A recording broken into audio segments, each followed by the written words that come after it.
தாய் தமிழ் உறவுகளுக்கு வணக்கம். இது வீரத்தமிழர் யூடியூப் சேனல். நான் உங்கள் தங்கராஜ்.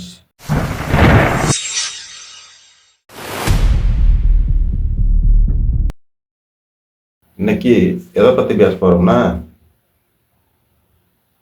வரலாற்றில் தமிழ் தேசியம் என்ற தலைப்பில் தான் பேச போறோம்.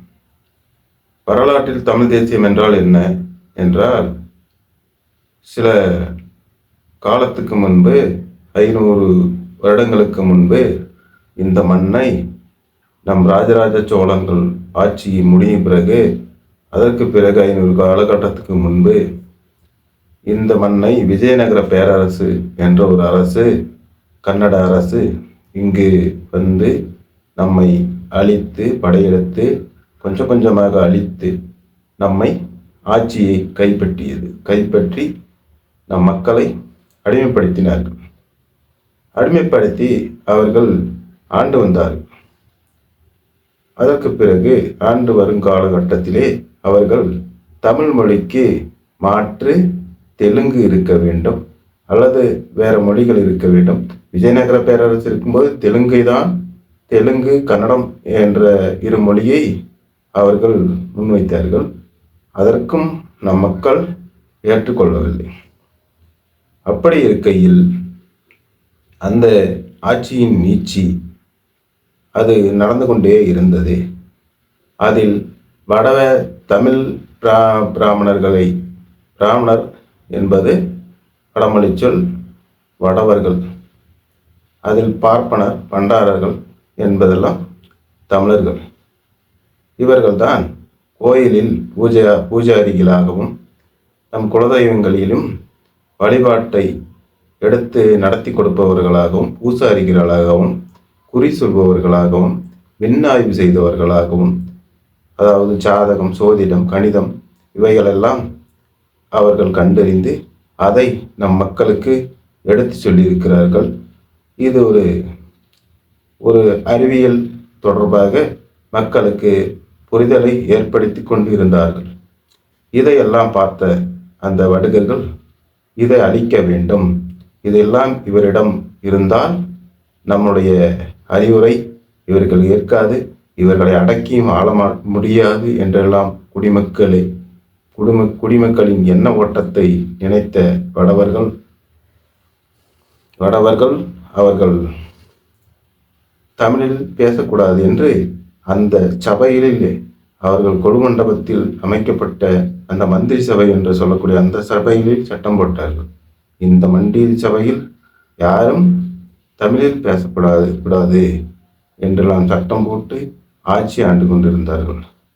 அப்படி இருக்கையில் அவர்களுடைய ஆட்சி நடந்து கொண்டிருக்கையில் அது முடிவுக்கு வருகிறது. வெள்ளைக்கார ஆட்சிகள் வருகிறது. அதற்கு பிறகு வெள்ளைக்கார ஆட்சிகள் வந்த பிறகுதான் மக்கள் கொஞ்சம் வெள்ளைக்காரன அடிமைப்பட்டு கிடந்தாலும் சில காலம் நாட்டையெல்லாம் வெள்ளைக்காரன் பிடித்து அதை தன்னுடைய சொந்த கட்டுப்பாட்டில் இனிமேல் எந்த தொந்தரவும் இல்லை, ஆட்சி ஆளலாம் என்று எண்ணி அங்கங்கு நிர்வாகத்தை கலெக்டர் மூலம் செலுத்தி ஆட்சி ஆண்டு கொண்டிருந்தான். அவன்தான் பல மக்களை பார்த்து இவர்களெல்லாம் ரொம்ப ஏழைகளாகவும் எளியவர்களாகவும் அடுத்தவன் கீழ் வேலை செய்கிறார்கள் எல்லாம் எண்ணி அவர்கள்தான் நிலபலங்கள் பிரித்து கொடுத்தார்கள், எல்லாமே செய்தார்கள். இது பஞ்சம நிலம் என்ற 12 லட்சம் ஏக்கரையும் கொடுத்தார்கள். அதையும் இந்த வடுகர்கள், தெலுங்கர்கள் பிடுங்கி வைத்திருக்கிறார்கள். இப்படி இருக்கையில் இந்த ஈவேரா என்ற அந்த பெரியவர், அவர்தான் அந்த அந்த அரசாட்சியை தன் மனசிலேயே வைத்திருந்த ஒரு நபர் என்று கூட சொல்லலாம். ஏனென்றால் அவர்தான் நம்மை மடமாற்றியவர். அவருக்கும் வடுக பிராமணர்களுக்கும் பிரச்சனை. வடுக பிராமணருக்குள் தமிழ் பார்ப்பனர்களும் இருந்தார்கள். தமிழ் பார்ப்பனர்களும் அந்த வெள்ளையர்கள் ஆட்சியில் அவர்களும் அதற்குள் அதிகாரிகளாக இருந்தார்கள். கலெக்டர் மற்ற அரசு துறைக்கு நிர்வாகிகள், இப்படியெல்லாம் படுக பிராமணர்கள், இவர்கள், நம் பார்ப்பனர்கள், அடுத்தபடியாக இந்த தெலுங்கர்களும் ஒரு சிலர் இருந்தார்கள் அதற்குள். அப்படி இருக்கும் பொழுது இந்த ஈவேரா என்ன யோசித்தார் என்றால், இந்த அரசாட்சியில், வெள்ளையர்கள் அரசாட்சியில் நாம் ஏற்கனவே அரசாண்டு கொண்டிருந்தோம், நம்மால் டாமினேட் பண்ண முடியவில்லை, அதாவது அதிகாரம் செலுத்த முடியவில்லையே, அதற்குள் போய் இந்த படுக பிராமணரும் இங்குள்ள பார்ப்பனரும் இவர்கள் எல்லாம் புகுந்து கொண்டு நம்மை உள்ளே விட அனுமதிக்க மறுக்கிறார்கள். இதை முழு கட்டுப்பாட்டுக்கு கொண்டு வர வேண்டும் என்றால் தமிழர்களை மடமாற்ற வேண்டும். என்ன செய்ய வேண்டும் என்றால், தமிழர்களிடம் போய், நீங்களெல்லாம் அடிமைகள், நானும் உங்களோட அடிமைதான், நம்மையெல்லாம் இந்த பிராமணரும் இந்த வெள்ளையர்கள் என்று சொல்லவில்லை, அவர் வெள்ளையர்களுக்கு அடிமையாக தான் அவரும் இருந்தார்.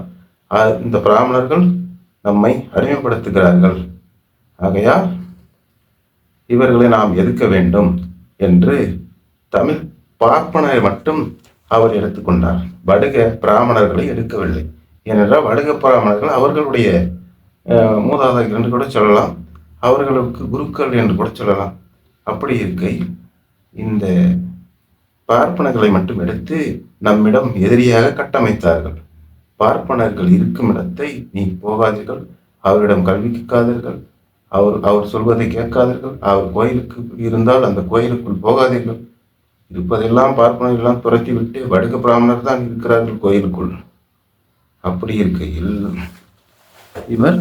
இவையெல்லாம் சொல்லி நம்மை மடமாற்றி இருக்கிறார்.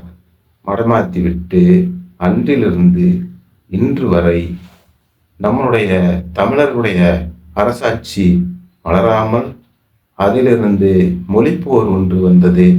அந்த மொழிப்போரை இந்த வடுகர்கள் பயன்படுத்தி கொண்டு, தெலுங்கர்கள் பயன்படுத்தி கொண்டு பிராமணர்களை சொல்படி கேட்டு அவருடைய அடையாளமான ஜாதி அடையாளத்தையும் கூட மறைத்து தன்னை ஒரு திராவிடர் என்று நம்ப வைத்தார்கள் மக்களை. அப்படி நம்ப வைக்கும் பொழுது நாம் மட்டும் திராவிடர் என்று சொல்லிக்கொண்டால் மிகச்சிறிய கூட்டமாக தெரியும். ஆகையால் நம் தமிழர்களையும், இந்த முட்டாள் தமிழர்களையும் திராவிடர்கள் என்று சொல்ல வைக்க வேண்டும் என்று பார்க்கும் பொழுது யாரை இப்படி சொல்ல வைக்கலாம் என்றால், கடைநிலையில் தள்ளப்பட்ட இந்த பறையர்குடி மக்களை தான் சொல்ல வேண்டும். ஏனென்றால் அவர்கள்தான் ஆதியிலிருந்தே ஒடுக்கி நாம் கண்ட்ரோல் பண்ணி வைத்திருக்கிறோம். ஆகையால் அவர்களை நாம் வடுகர்கள் அவர்களைத்தான் நாம் இவர்கள்தான் எங்களுடைய திராவிடர்கள் என்று சொல்லி நிறுவி அதன்படிதான் அவர்களையும் சேர்த்து கொண்டு ஆட்சியை கைப்பிடிக்க முடியும் என்று இரண்டாம் ஆதித்தமிழன் ஒத்துக்கொண்டால் மீதி தமிழனும் ஒத்துக்கொள்வான், அவர்களை இழிவுபடுத்தினாலும் மீதி தமிழன் கண்டுகொள்ள மாட்டான் என்று எண்ணி அவர்கள் மீது தன்னுடைய அந்த ஜாதி அடையாளத்தை மாற்றி அவர்களையும் இவர்கள் திராவிடர்கள் என்று குறிப்பிட்டு, தாங்களையும் திராவிடர்கள் என்று குறிப்பிட்டு ஆட்சி ஆண்டு கொண்டு இருக்கிறார்கள். இன்று வரை இதைத்தான் செய்து கொண்டிருக்கிறார்கள்.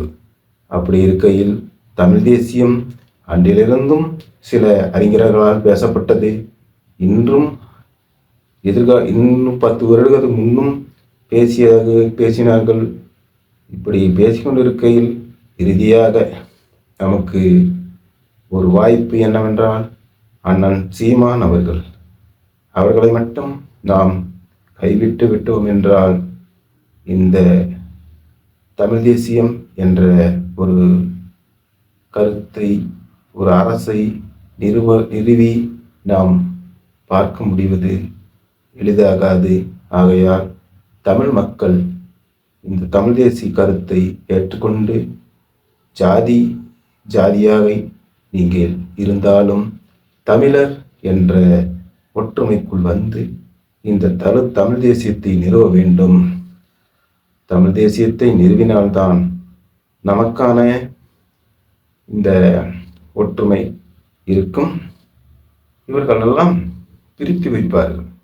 தமிழ் தேசியம் இல்லாவிட்டால் எதுவுமே இங்கு நடக்காது என்று நம்மையே மடமாத்துவார்கள். ஆகையால் மக்கள் அனைவரும் விழிப்பாக இருங்கள். இந்த தேர்தலில் தமிழ் தேசியத்திற்கு வாக்களியுங்கள். விவசாய சின்னத்துக்கு வாக்களியுங்கள். வாக்களித்து அடுத்த தலைமுறை நல்வழியாக வாழ, சுவாசமாக வாழ, நோயற்ற வாழ்வை வாழ இந்த நிலம் பாதுகாக்கப்பட வேண்டும். மாசுபடைந்து விட்டது, அழுக்கடைந்து விட்டது. நீர், நாம் குடிக்கும் நீர் சுத்தமான நீர் இல்லை.